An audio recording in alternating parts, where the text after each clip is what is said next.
Hello అండి, నమస్కారం. Welcome back to our channel. ఒక కప్పు రవ్వ ఉంటే చాలండి, ఈ స్వీట్ చాలా చక్కగా చేసుకోవచ్చు. ఇంట్లో ఉన్న వాటితోనే ఈజీగా. అది ఎలా చేసుకున్నామో చూసేద్దాం రండి. దానికోసం ముందుగా ఒక చిన్న మిక్సీ జార్ తీసుకొని దీంట్లోకి ఒక కప్పు బొంబాయి రవ్వ అనేది తీసుకోవాలి.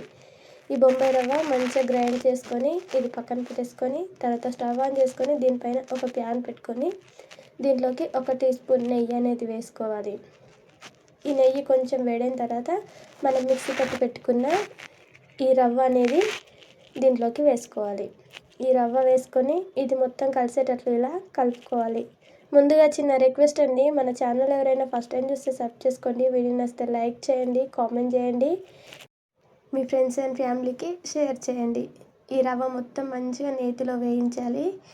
ఇలా వేగిన తర్వాత దీంట్లోకి మనం ఏ కప్పుతో అయితే రవ్వ తీసుకున్నామో అదే కప్పుతో 1 కప్పు పాలు తీసుకున్నాను.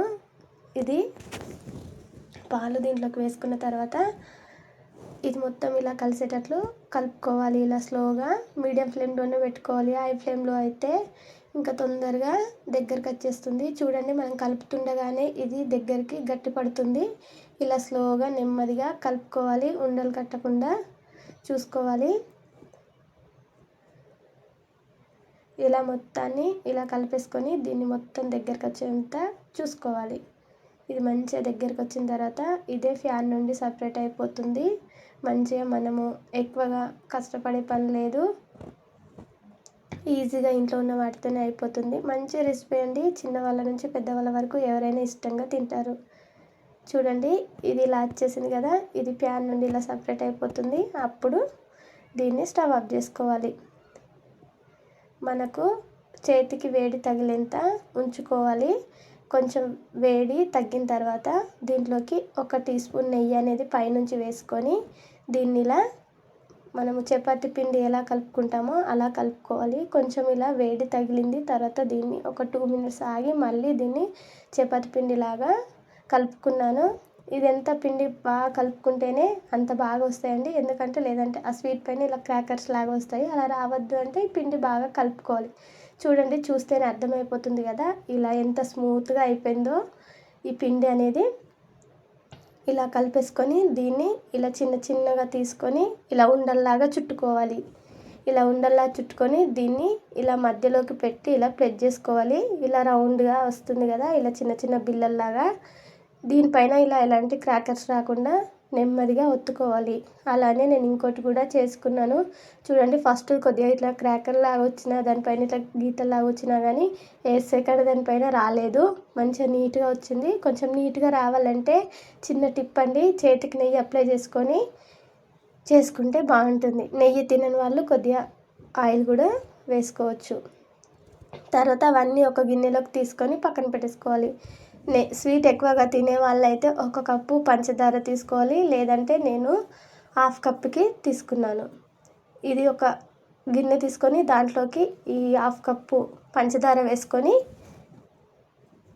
ఇది మొత్తం దీంట్లోకి ఒక 1/2 కప్పు వాటర్ వేసుకొని ఇది కొంచెం కరిగేటట్లు కరిగించుకోవాలి. ఇది ఇలా చెంచుతోటి కరిగించుకొని మరీ ఎలాంటి పాకం ఏం అవసరం లేదు, జస్ట్ లైట్గా తీగ పాకం లాగా వస్తే సరిపోతుంది. లైట్ తీగ, మరీ ఎక్కువ ఏమీ అవసరం లేదు. ఇది ఇలా 1 పొంగు 2 పొంగుకి ఇలా ఒకసారి మధ్యలో ఇలా చెక్ చేసుకోండి. ఇలా తీగలాగా మధ్యలో వస్తుంది కదా, ఇలా వచ్చిన తర్వాత దీన్ని స్టవ్ ఆఫ్ చేసుకోవాలి. దీనిపైన మూత పెట్టి పక్కన పెట్టేసుకోవాలి. తర్వాత ఇంకో కడాయి తీసుకొని దీంట్లోకి డీప్ ఫ్రైకి సరిపడా ఆయిల్ అనేది తీసుకోవాలి. ఆయిల్ హీట్ అయిన తర్వాత దీంట్లోకి మనం ముందుగా చేసి పెట్టుకున్న ఇవి రౌండ్ బిల్లల్లా ఉన్నాయి కదా, వీటిని ఈ రవ్వ దీంట్లోకి వేసుకోవాలి స్లోగా. ఇప్పుడే అండి మెయిన్ మన చేసుకునే. ఇక్కడ ఆయిల్ బాగా హీట్ అయిన తర్వాత మీడియం ఫ్లేమ్లో మొత్తం స్లిమ్లో పెట్టుకొని ఇవనేటివి వేయించుకోవాలి. హై ఫ్లేమ్లో పెట్టుకుంటే ఈ మొత్తము ఎక్కడి అక్కడ విరిగిపోతాయి ఇలా. కాబట్టి నెమ్మదిగా ఒక్కొక్కటిగా వేసుకోవాలి. వెంటనే వీటిని తీయకుండా ఒక 5 మినిట్స్ ఆగిన తర్వాత ఇలా స్లోగా ఇంకో వైపుకి తిప్పుకోవాలి. ఎందుకంటే ఇవి మనం కొంచెం రవ్వతో యాడ్ చేసినాం కదా, ఇది కొంచెం విచ్చిపోకుండా ఉండాలంటే ఇది కొంచెం వెయిట్ చేయాలి. దీంట్లో మిల్క్ పౌడర్ కూడా యాడ్ చేస్తారు. మనం ఎలాంటి పౌడర్ లేకుండా ఓన్లీ రవ్వతోనే చేసామండి. చాలా అంటే చాలా బాగుంటుంది. ఒకసారి అందరు తప్పకుండా ట్రై చేయండి.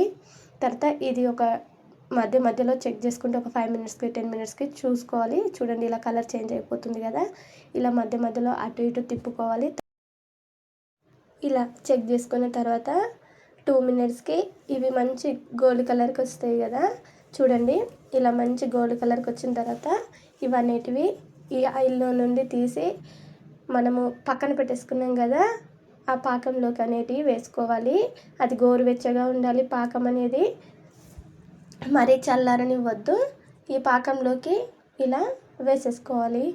నేను తర్వాత కూడా ఇంకా 2 ఉన్నాయి కదా, అవి కూడా ఆయిల్లో వేయించి వాటిని కూడా దీంట్లోకి తీసుకున్నాను. ఇలా కొంచెం అటు ఇటుగా తిప్పుకోవాలి. ఒక 10 మినిట్స్ మూత పెట్టి వదిలేస్తే ఇవైతే మొత్తం పాకంలోకి నాని ఇవి అనేది అబ్జర్వ్ చేసుకుంటుంది పాకం మొత్తం వీటికి. తర్వాత ఒక 10 మినిట్స్ తర్వాత సర్వ్ చేసుకుంటే ఎంత బాగుంటున్నాయో ఇవైతే. చూడండి ఫస్ట్ వేసినవి కొంచెం ఇట్లా వచ్చినా కానీ ఇది ఆయిల్ ఎక్కువ వేడి కావడం వల్ల ఈ 2 అసలు వాటిపైన గీతలు అనేటివి రాకుండా మంచిగా వచ్చినాయి.